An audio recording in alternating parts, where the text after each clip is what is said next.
Hey everyone, hi, welcome back to my channel. I'm Shelly, and today I'm going to be doing the best and worst of 2023. I've been seeing the mid-year book freakout tag, which I did, and best and worst of the year so far. Both pop up in the community, and what's weird is that I was like, well, if I've done one, do I do the other? And I have succumbed to social pressure, and I'm going to do both. But without any further kind of going on, you know what best and worst is. You know what that is. So yeah. But actually, before I jump into the meat of the video, hi, I'm Shelly. I like books and reading. Clearly, I have a whole channel set up and dedicated to that. And books and reading. Oh, if this is your thing, if you like this kind of thing, and I feel kind of spacey right now, then I would encourage you to subscribe, stick around, and without any further rambling on, let's go ahead and get into the meat of this video. I'm going to make editing Shelly do all of the work because I didn't have it in me to pull the books off the shelves. So I think we're going to start with the worst. Maybe we'll do bottom 5, top 5. Does that sound good? I think that sounds good. So bottom 5, top 5. And we'll go from there. We'll start with the worst so we can end with the best. We'll end on a high note. That's what I feel like doing, so that's what we're going to do. She says as she gets distracted with her phone. Okay, so with the worst, we're actually going to start with we're going to do three books that were disappointing. Three disappointing reads, and then 3 books that I think were just not good. So the first one was Tillie Walden's Spinning. It's a graphic memoir about Tillie Walden's childhood and her childhood as a ice skater, and it just didn't give me a lot. It was kind of boring, and I had seen Tillie Walden's work. Here's the deal. I had seen Tillie Walden's work, and I thought it was beautiful. And I was really excited to read something by her because the art in some of her other graphic novels is gorgeous. And so I found Spinning at my library, and I was like, great. Because it's sometimes really satisfying to hold a piece of art in your hand like that of a graphic novel. And I got it in my hands, and it just gave me so little. It was so boring. And it was just a disappointment, to say the least. The next disappointment was because this book made the best books of the year, the best nonfiction. It was like being hailed as this incredible read, and it was Ducks by Kate Beaton. Oh my gosh, I really disliked that book. It was so repetitive. It was about Kate. It was another graphic memoir about Kate Beaton's times in the oil sands in Canada, and how she was using her work in order to pay off her student loans, and this work was far away from her family. Definitely a male-driven, male-dominated work environment, and that caused a lot of the situations, that caused a lot of problems for her in odd, uncomfortable situations that she was in. But the situations were incredibly repetitive, and the art was really disappointing. I just didn't understand why it made the best of everyone's list. It was not for me. And maybe it was not for me because it was depicting a certain kind of Canadian cultural experience. I think Jen from Remembered Reads is able to speak about this a lot more eloquently than I am, but it just, as an American, it served me nothing, and I was like, why did it make everyone's best books of the year? And then the queen of the disappointing reads, which I got rid of so quickly, and actually made me not want to read anything else by this author, and it was because I was going in feeling as if I was going to get the answer to the question posed in the novel, and the answer was very ambiguous. Like it was written so that it could go either way, and I didn't like that. Mostly because I think I'm sure that I was gonna get an answer. I was going to get the answer to the question that was posed, and it was, how involved was Grace Marks in the how involved was Grace Marks in the murder of her employer and housekeeper? And this was Alias Grace, by the way. I didn't even say the name of the novel. So Alias Grace by Margaret Atwood. I just didn't like it. I thought the writing was really beautiful. I was quite sucked in, especially when Grace is narrating her own story. But it was left ambiguous, and I think I'm doing you all a favor. If you really want to read Alias Grace, just know the ambiguity is part of the novel, and you have to be okay with that. And I think if I knew I was okay with that, I would have been better. I would have been more okay with the whole thing, right? But since I didn't know, I was like, we're gonna get this satisfying ending, ugh. And I didn't get that. Actually, a book that did something that was very ambiguous and had a very ambiguous question, but actually gave you the answer to the question that was so much better and actually quite a bit shorter and a lot more concise and a lot more to the point, but still with beautiful writing, was Emma Donohue's The Wonder. So if you're someone who, like me, doesn't want an ambiguous ending, but wants something that's sort of psychologically gripping and has a lot of questions, but actually gives you the answer in the end, The Wonder by Emma Donohue is so much better than Alias Grace. Or than Alias Grace, THAN. Some of the worst books of the year have been Covenant of Water by Abraham Verghese. I did a whole review on this, and I know some of you out there are saying that you're enjoying it, you did enjoy it. It was too long. It was too long, and it took me too long to get invested in the characters. Big Amachi, who I felt like I should have been invested in, and then started feeling bad that I wasn't invested in her struggle. She just didn't do it for me. And my friend Anita said it best. We read it together, and she said, sometimes I feel trapped by the book. And considering all the hype, and this is not like, I know not to believe Oprah's hype for all of the books that she recommends. It was an Oprah book club pick, Covenant of Water was. And I know, like, I have read Oprah's book club picks before. Some of them really work for me, and some of them don't. So I knew, I had some healthy skepticism. I wasn't deluding myself into believing that it was going to be the best read ever, like the previous category. I just thought it really should have been better for all of the hype that it's getting, for the amount of pages. And it was like some of the stuff left, some of the scenes leapt off the page. But the longer I spend away from the book, the more that I feel kind of resentful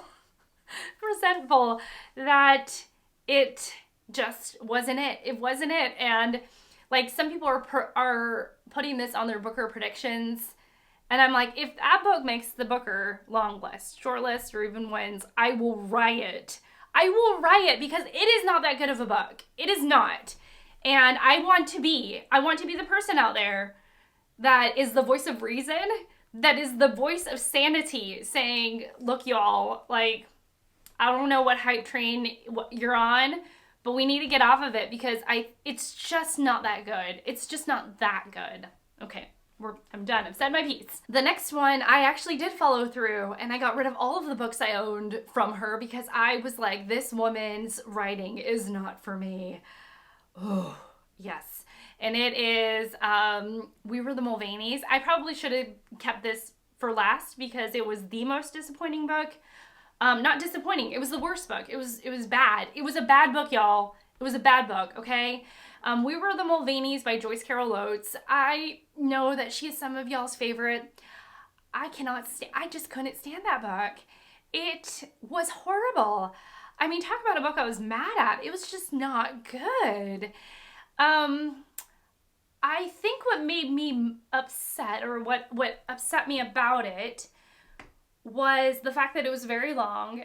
There were some scenes that were good. I'm not going to say that she was a bad writer, but her approach to victims or survivors, I like that term better, survivors of sexual assault, and women, was just not good. It was really, really not good. Like, objectively, it was not good. Oh, no. I don't think that one needs a man to save you. I think that women are strong and can hold their own. And the whole thing was just not good. So it was another Oprah Book Club pick. And, you know, there was that. There was that. It's a whole thing, okay? So, maybe Oprah and I really don't agree on a lot of books. Wait, well, I don't know, because there is an Oprah Book Club pick that is in my best of, you know, so there's that. And then finally, the other book that I railed on, it was doing everything I disliked. I mean, it was just bad, in my opinion, was Claire Coda's Woman Eating. I just wanted it to be better than it was. It just wasn't good, y'all. It wasn't good. It is about a woman who is trying not to eat human blood because she is a vampire. So ostensibly, she's she's like a woman with a woman vampire with an eating disorder. And some aspects of it were interesting, but it left more questions than answers, and not in a good way. Not in a good way. I felt like it was the writing of somebody who doesn't know what they're doing. And I just really didn't like that book at all. It was terrible. It was terrible. So, did I perhaps hate read that book? You know, maybe I did a tiny bit. Okay. Anyways, let's see, best of. Okay, well, that was really cathartic. I really quite liked that. That was nice. I like that. Best books. Okay, we'll start with the most important book that I read this year, and I basically forgot that I read it, but the information that I read in it, I have not forgotten, and I do think it needs a shout out, and I forgot to mention it in my mid-year book freakout tag video or mid-year book check-in. It is the January 6th report. It is the special report put together by a special committee here in the U.S. about what happened on January 6th when the insurrection happened in the U.S. And it was really important. I think it was really important for me to read as an American, as somebody who believes in democracy, as somebody who is living in this country and needing it was just really important for me. It was a riveting read. It was an enraging read. Probably the best thriller I read this year. And I'm just so proud of myself to have read it. And it was incredibly, incredibly important. Okay, so from there. So I did what? Top 3, bottom 3? That was the most important. Since we're on the nonfiction train, I will say that I think my favorite piece of nonfiction this year was Say Nothing by Patrick Radden Keefe. I don't want to say that I wrote Patrick Radden Keefe off as a writer because I did read Empire of Pain, and it was good but not great. It was I take issue, and I say this every time that I talk about Empire of Pain, but Patrick Radden Keefe uses a lot of inflammatory language in order to what it feels like to bolster the story. And I don't think the story needed bolstering. I actually think a straightforward approach to the opioid epidemic here in the U.S. and the Sackler family, who was and is very much behind the opioid crisis here. I thought the story really spoke for itself, and I thought that it was overwritten. It was overwritten a little bit. Now, so I went into Say Nothing with quite a bit of trepidation, and that book was surprising. It was interesting. It was fascinating, like truly, truly fascinating, and just worth every bit of every word on the page. It was so good. It was such a good read, and so I really, really loved that book. I guess we really are just sticking with top 5. There are so many books that I do love, y'all. So if something is not mentioned, there is. Okay, no. So it'll be the it'll be like the most surprising, right? So that's what the category will be. She says after she names 2 of the books. So like the most important was definitely the January 6th report, and in its own way, very surprising, incredibly readable, incredibly interesting, and then Say Nothing by Patrick Radden Keefe. And then the book that I said multiple times that I wasn't going to read. I said it multiple times on my channel. I was like, I'm not interested in reading that. I've put that to rest. It's not going to be for me. I don't want to read it. Trala trala. And then what do you know, I did pick it up, and it was Demon Copperhead by Barbara Kingsolver, which was so great. She for this book co-won the Pulitzer Prize, and she won a solo on her own accord the Women's Prize for Fiction in this year. Demon, just fantastically developed voice. The voice of Demon, it goes in 2 directions. I've very much seen, well, there's a couple of critiques, and there's a couple of critiques, one of which is that it is too close to David Copperfield by Charles Dickens.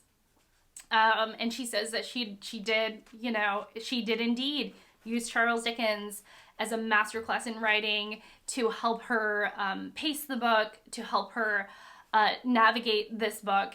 And as somebody who hasn't read David Copperfield, I didn't see, I didn't have the knowledge to see the way that she sort of laid Demon Copperhead on top of David Copperfield. But those who see that parallel sometimes don't like that. So that's like the first critique, but I don't have it because I haven't read David Copperfield, she says quite proudly. Gosh, maybe that's not something I should be so proud of. And then the other one was, the other critique is that the voice is not believable. And I don't know. I believe the voice. I believed in it wholeheartedly. I felt like Demon, or Damien, but Demon was someone who would have been adjacent to my friend group growing up. Like, I knew guys like that. Maybe not in that exact situation, but guys who had that outlook on the world. And I never got I don't know. I mean, I really have to rack my brain to think about it, but my sense is that I never got close enough to those guys that I just to really see like the heart of who they are. You know what? Demon Copperhead in some ways reminds me of my little brother, the one that is mouthy. And maybe it's because I have this distance and that I was able to spend this time with Demon, or Damien, and get to know him and get past some of the like young, crude language that he uses and the metaphors that he has for the world that really made me appreciate him. And now that I kind of think of it, in some ways he reminds me of my little brother. No offense to my little brother in the least, but somebody who has had a struggle to find his way in the world. I hope that's not saying too much. But, someone who is like that and that will sometimes, throw F-bombs here, there, and everywhere and gets angry and is on the struggle bus at times. That is who Demon is, and I just had a real affinity towards him. I just had a love of him. And, surprising because at the beginning of the year and when this book came out, I was like, I'm not going to read that. I'm so glad that I did. And, definitely makes the most surprising. All right. And then best of the best. I'll go with the book that I'm just like, I'm feeling kind of, it's a silly book, okay? It's silly, and it gave me what I needed in the moment that I read it. It was My Best Friend's Exorcism by Grady Hendrix. Grady Hendrix is a Charleston, South Carolinian writer, and he wrote this romp of a novel. It's so good. It's like, it's horror, but it's like campy horror. I mean, there are some parts where I'm like, ooh, but it didn't give me nightmares, okay? It didn't give me nightmares because it's campy. It feels campy. It is about 2 girls who are best friends, Gretchen and Abby. That's right, Gretchen and Abby. And suddenly in high school, Gretchen, in like a moment, it sort of like with a light switch, starts to act incredibly strange, and Abby is like, what happened to my best friend? It has fantastic 80s references, great pacing. It's silly. It's like trash, but amazing trash. It's great trash, okay? Since Garb August is coming up and I've yet to make my announcement video. And so Grady Hendrix, I love this. I love this. I got this from my library. It's fantastic. It looks like a yearbook. I love it so much. For fans of Stranger Things, you will love this. It definitely has those vibes, but less scary in my opinion. It's less scary than Stranger Things. But I love the friendship aspect of it, and he writes female characters really well. And then of course, I have to mention, you know, of the two, I think this is like when I was thinking about it and grabbing books and sort of quickly putting this all together, The Goldfinch by Donna Tartt. Great book. Great book. I think I like this better than The Secret History, and here's the reason why. The questions that she grapples with, that she puts in Theodore's mind, Theo's mind, are just amazing. The way she talks about art, the way the whole thing unfolds. It's not a perfect novel. It's really not. I do think she kind of, in the final scene, it starts to sort of unravel a tiny bit. But ultimately what she's trying to say and the journey that we go on with Theo, and it's just so good. It's just so good. And the questions of morality and the contemplations she has about art is just so good.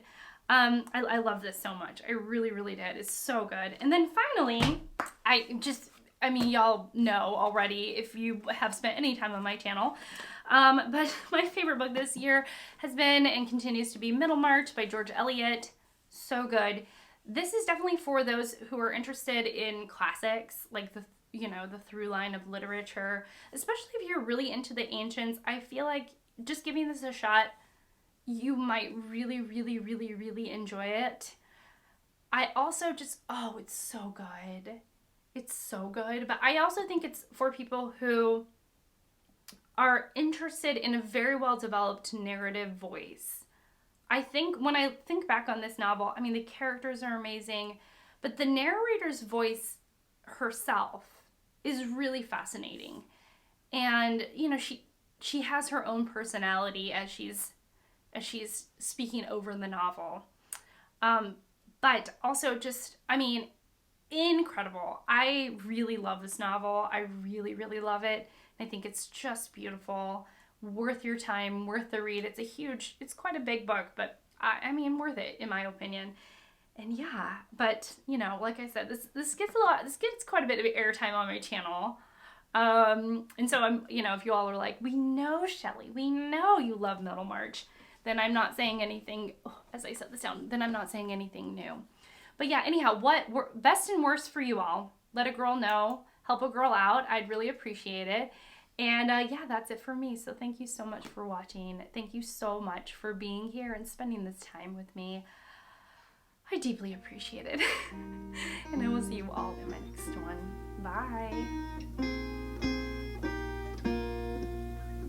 Bye.